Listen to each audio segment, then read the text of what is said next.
അപ്പോൾ ഈ തിരഞ്ഞെടുപ്പിനെ സംബന്ധിച്ചിടത്തോളം കോൺഗ്രസ് പാർട്ടിക്കുണ്ടായിട്ടുള്ള വെല്ലുവിളികളും ചില്ലറയല്ല.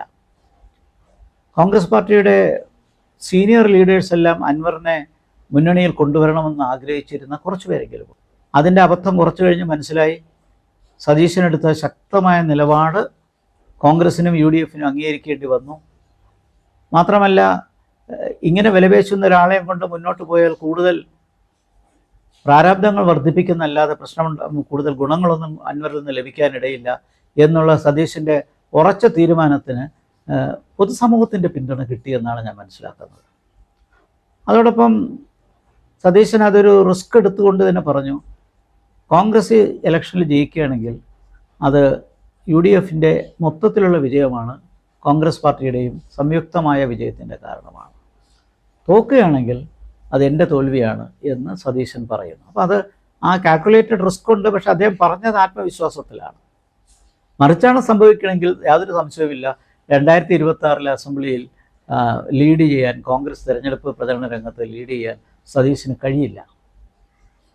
അതുകൊണ്ട് സതീശനെ സംബന്ധിച്ചിടത്തോളം ഇതൊരു വലിയൊരു വെല്ലുവിളി നിറഞ്ഞ തിരഞ്ഞെടുപ്പാണ്. പക്ഷേ അദ്ദേഹം ആത്മവിശ്വാസത്തിലാണ്. സീനിയർ നേതാക്കളാകട്ടെ പ്രചരണ രംഗത്ത് കാര്യമായി കണ്ടിട്ടില്ല. സുധാകരനെ അധികം കണ്ടിട്ടില്ല. മുരളീധരനെയും രമേശ് ചെന്നിത്തലയും ചെറുതായി ഒന്ന് കണ്ടു എന്നല്ലാതെ പ്രചരണ രംഗം വാസ്തവത്തിൽ യൂത്ത് കോൺഗ്രസ് നേതൃത്വത്തിൽ ചെറുപ്പക്കാരുടെ നിരയാണ് മുന്നോട്ട് കൊണ്ടുപോയത്. ഷാഫി പറമ്പിലും രാഹുൽ മാങ്കൂട്ടത്തിലും വിഷ്ണുനാഥും ബലറാമും മാത്യു കുഴൽനാടനും അങ്ങനെ ചെറുപ്പക്കാരുടെ ഒരു നല്ല നിര ഈ തിരഞ്ഞെടുപ്പ് അതിൻ്റെ നേതൃത്വം ഏറ്റെടുത്തു. അത് ഒരു കോൺഗ്രസ് സംബന്ധിച്ചോളം ഈ സമയത്ത് വന്നതൊരു പോസിറ്റീവ് ഫാക്ടറാണ്. കാരണം ഡിസ്ക്രെഡിറ്റ് ആയിട്ടുള്ള പല ലീഡേഴ്സും വന്ന് അതുമിതും പറഞ്ഞ് കൂടുതൽ കൺഫ്യൂഷൻ ഉണ്ടാക്കുന്നതിനേക്കാൾ ചെറുപ്പക്കാർക്ക് അവരുടേതായ ഒരു കാഴ്ചപ്പാടിൽ അത് അവതരിപ്പിക്കാൻ പറ്റുന്നു എന്ന് പറയുമ്പോൾ അതിനൊരു സാങ്കത്യം വർദ്ധിക്കുന്നു എന്നുള്ളതാണ്. പക്ഷേ എന്തെങ്കിലും തിരിച്ചടിയാണ് കോൺഗ്രസ്സിന് ഉണ്ടാകുമെങ്കിൽ അത് കോൺഗ്രസ്സിലെ ഗ്രൂപ്പ് വഴക്കുകൾക്ക് ആക്കം കൂട്ടും എന്നുള്ളതും നമ്മൾ ഈ സമയത്ത് ഓർക്കേണ്ടതാണ്. പക്ഷേ പ്രചരണ രംഗം ചിട്ടയായിട്ടാണ് മുന്നോട്ട് പോയിരിക്കുന്നത് എന്നാണ് ഞാൻ മനസ്സിലാക്കിയിരിക്കുന്നത്. UDFനോടൊപ്പം LDFൻ്റെ തെരഞ്ഞെടുപ്പ് രംഗവും അതുപോലെ ചിട്ടയായിട്ടാണ് മുന്നോട്ട് പോയത്. LDF സ്ഥാനാർത്ഥിക്ക് വേണ്ടി സാഹിത്യകാരന്മാരും ബുദ്ധിജീവികളും എല്ലാം തിരഞ്ഞെടുപ്പ് രംഗത്ത് ഇറങ്ങുകയും അവർക്കവിടെ വോട്ടില്ല എന്ന് പറയുന്നതോടൊപ്പം പൊതുസമൂഹത്തിൻ്റെ വോട്ട് സ്വരാജിന് കൊടുക്കണമെന്ന് ആഹ്വാനം ചെയ്യുകയും ചെയ്തു. അതിനെത്ര സ്വാധീനമുണ്ടാക്കും എന്നുള്ള കാര്യം നമുക്ക് തിരഞ്ഞെടുപ്പ് വിധി വരുമ്പോഴേ പറയാൻ കഴിയുള്ളൂ. പ്രിയങ്ക ഗാന്ധി തിരഞ്ഞെടുപ്പ് രംഗത്ത് വന്നിട്ടുണ്ട്. വരുന്ന 2 ദിവസമെങ്കിലും അവർ തിരഞ്ഞെടുപ്പ് സ്ഥലത്തുണ്ടാകും.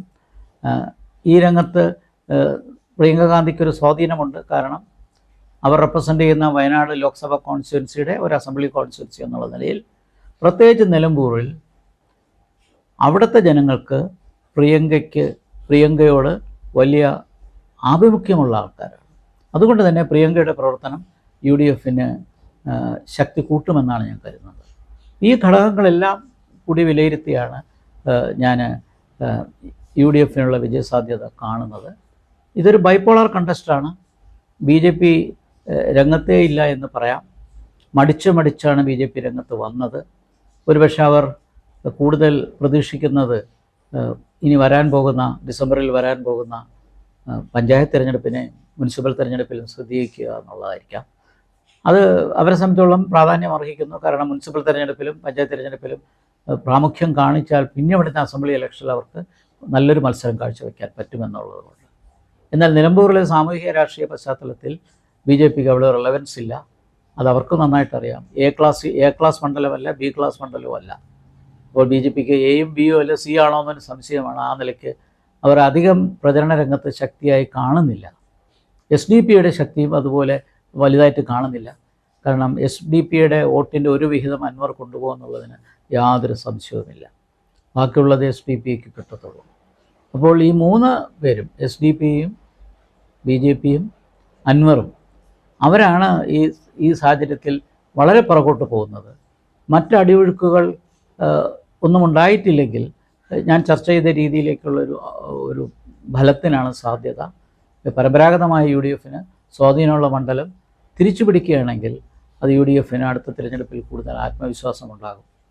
അതേസമയം LDFനെ സംബന്ധിച്ചിടത്തോളം ഈ തിരഞ്ഞെടുപ്പ് 2026 അസംബ്ലി തിരഞ്ഞെടുപ്പിലേക്കുള്ള ഒരു ജനഹിത പരിശോധനയാണ്. ആ വെല്ലുവിളി LDF നേരിടുകയും ഉണ്ട് എന്നുള്ളതാണ്.